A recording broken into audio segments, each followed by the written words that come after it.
ليه كده؟ بجد والله ليه كده؟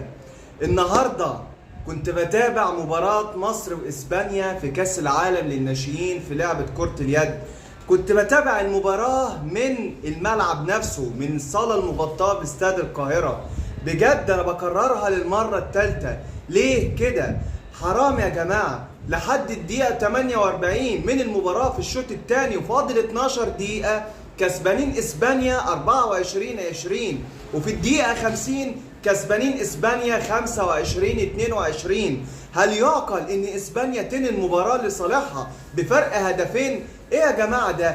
احنا فين؟ ليه احنا حصل لنا كده؟ بجد اللي حصل ده يخلي الواحد يتصاب باعلى درجات التروما. حرام اللي حصل من منتخب مصر الناشئين. ليه احنا بيحصل كده من منتخبات مصر في كل الالعاب؟ ليه الفرصة تبقى في ايدينا ونضيعها؟ بجد حرام. وهسأل للمرة الرابعة، ليه كده؟